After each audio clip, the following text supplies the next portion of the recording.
insufficient Vespine gas.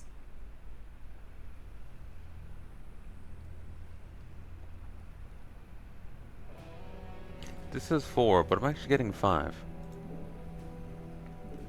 Not enough minerals.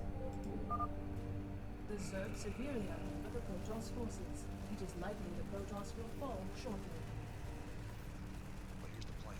Then we've got to get that artifact before the Zerg overrun the whole place. Where does it hurt? Warning. Huh. Protoss stalkers Got attacked by that guy, but are without even getting reinforcements. Incoming transmission. I got something new for you, cowboy.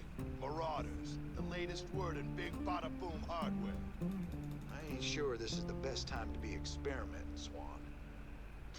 Best time there is. Let the Marauders loose against those stalkers and you'll see. SCV ready.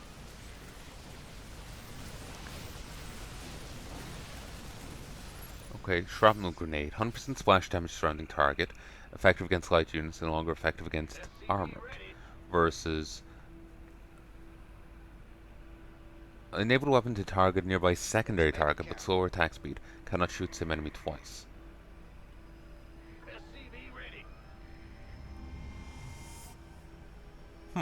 That is useful. Don't leave me hanging. With my baby dragon. You gonna give me orders? Break it down. God damn it, Rainer. Sure thing. Roger. You and your stim pack habit. Yeah. Move it.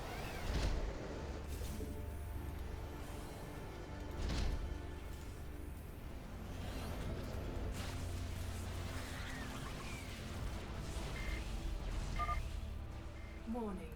Incoming Zerg attack wave detected.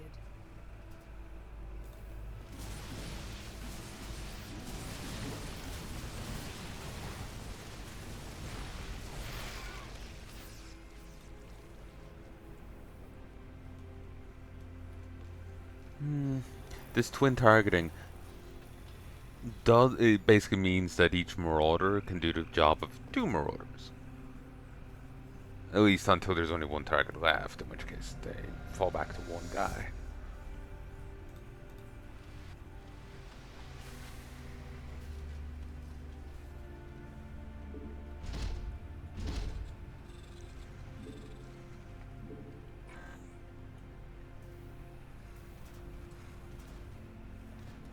The doctor is in.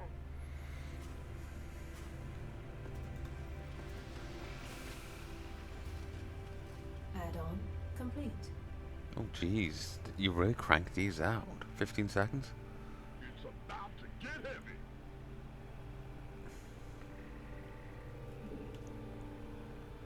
Oh, it's on. Who wants some? Not enough minerals. Okay. We should be able to move out now. Armed and ready. Gateway. Coming. This go. By the numbers. I'm in a world of hurt. Let's ride. Want a piece of me, boy? Let's have a blast. Armed and ready. By the The doctor is in. Awesome. The doctor is Skibby, Outback Hunter. we could use some help here.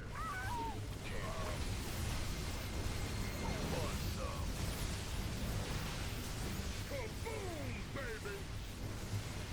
This better be good. Mineral field depleted. Took some unneeded damage there. Not enough minerals. I'm on it. This better be good.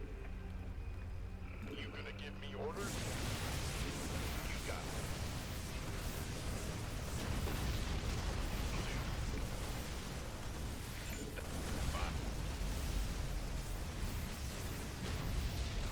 Yes, sir. Aye, aye.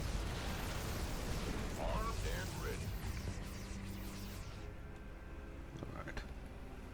Halfway done on the relics. This better be good. Insufficient Vespine gas. Not enough minerals. So we can just swing this way.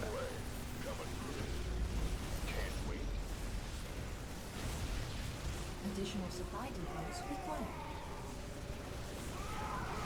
Farewell, Outback Hunters. Base is under attack. Yeah, I need to get some defenses actually going here.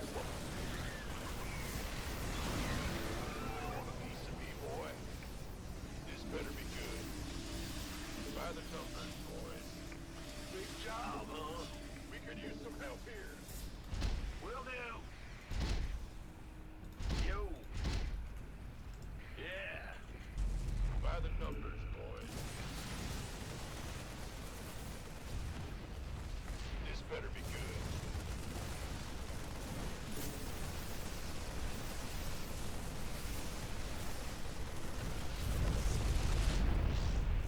Who wants some? Sure thing. Arm? Not enough. Oh minerals. Jesus, they're hefty. Not enough minerals. Tree supply for Herc. They're not worth tree supply. Like, Jesus Christ.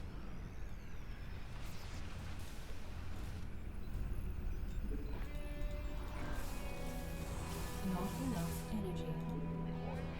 Boy. Rig startup complete. Sure.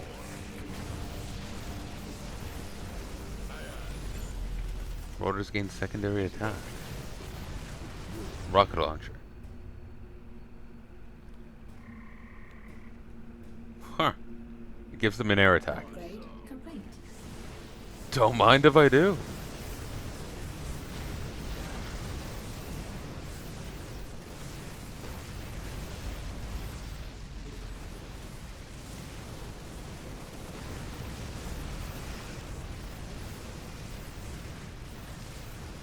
Now they can heal the Outback Hunters.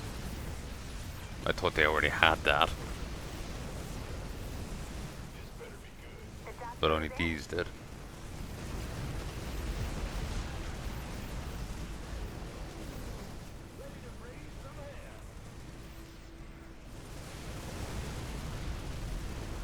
Not sure what the whole Skeeby's Angel thing is about. I remember playing a Warcraft 3 mod with a unit in it called attack range by 1.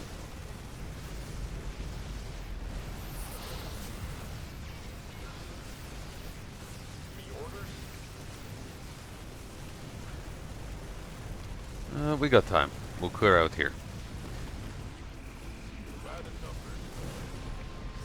That way, if I'm pulling for reinforcements, they'll just come right in. Insufficient Vespine gas. Not enough minerals. Wants some. That's fine.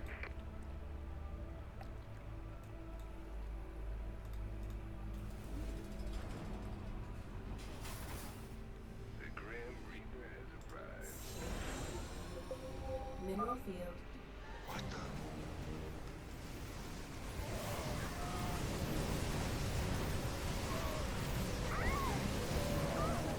Move.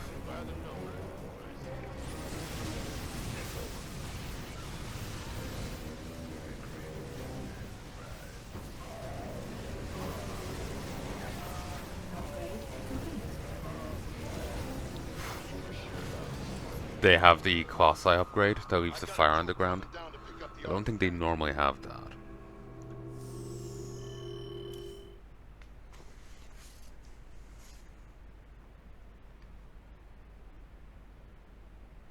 And yes, if anyone's puzzled by the noise, I am recording from bed. I've been for the last age. The chair I had was balcony. It was very uncomfortable, painful to sit in. But then I got a new one. Still uncomfortable. It's actually my pelvis. I seem to have arthritis in it. And it makes just generally existing sometimes painful. Amount of times it's woken me up. Just like heat sets it off too. For the right price. But also like sitting and existing does.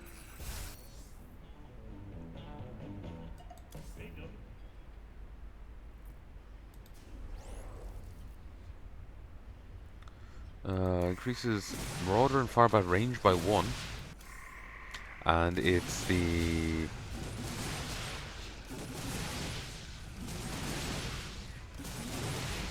rocket arm.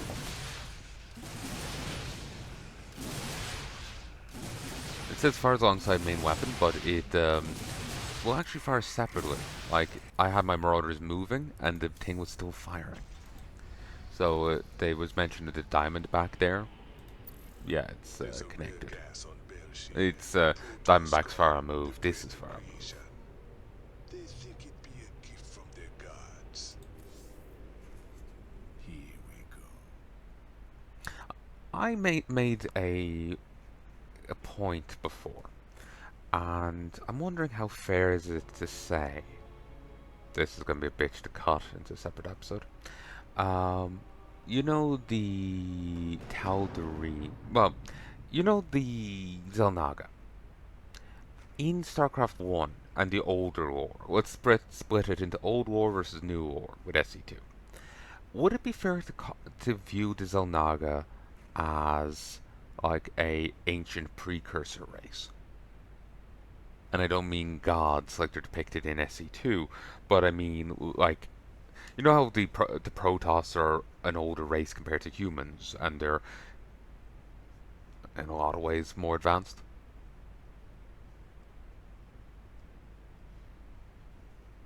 Like technologically? The Xel'Naga being like that to humans and Protoss.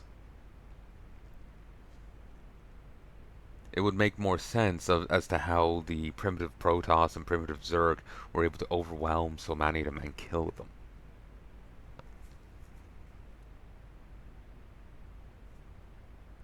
Like, I remember reading it, seeing a bit of a manga. It was based off a Western novel, Inherit the Stars. There was a alien race in it, and they were, due to their physiology, obligatory pacifists.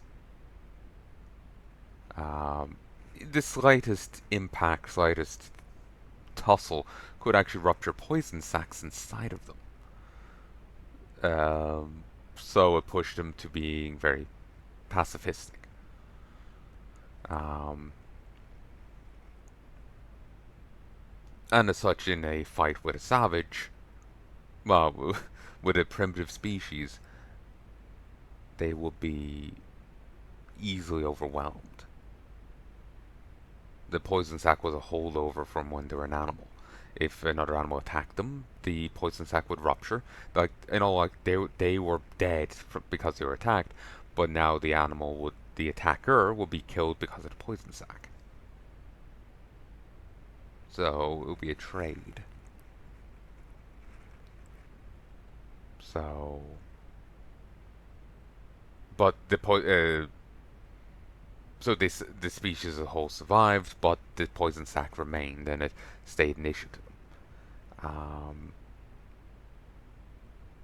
I was kind of viewing the Xel'Naga in the same light, where they are a precursor race with the nice advanced technology, but that doesn't necessarily translate to being able to fight, you know?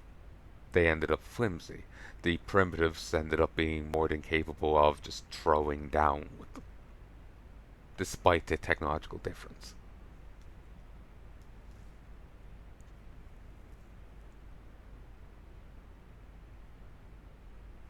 The Protoss worshipping them as gods still makes sense because they would have been like unto gods to the primitive Protoss, and that just clung on to the Protoss mind. The fact that they overwhelmed and killed so many, the fact that they were just a precursor race, is kind of lost on them. Or they just choose to ignore it. Their culture is still centered on the Xel'Naga being gods, and that's what they see them as. You see it in stories about, like, you know, look at Star Trek and the Prime Directive as a way of avoiding, you know, primitive, you know, life, believing that some random Starfleet captain is actually a god, you know. That's basically what happened with the Xel'Naga to the Protoss, to the Zerg.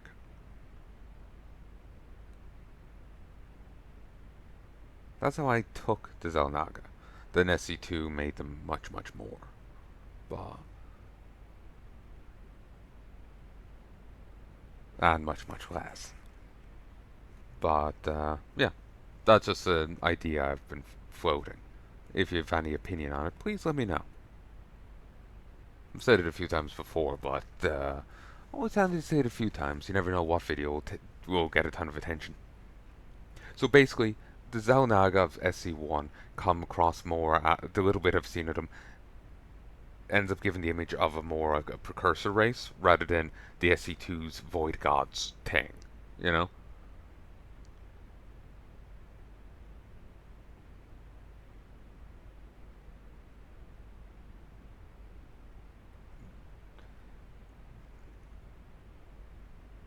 Like a sufficiently advanced civilization would be able to uplift someone like the Protoss, interfere with something like the Zerg. They would be able to still do everything that they've done, but it would also explain how the primitive Protoss were able to overwhelm them. The primitive Zerg were able to overwhelm them. They're just people at the end of the day, just with much more advanced technology than what the others had, you know? Reminds me, there was another novel where aliens invaded like medieval Europe. They had very advanced shielding, but it was designed to protect against plasma blasts, not a knight hurtling in and smashing them in the face with a mace. As such, they ended up losing to some random knight order. Same kind of idea, really.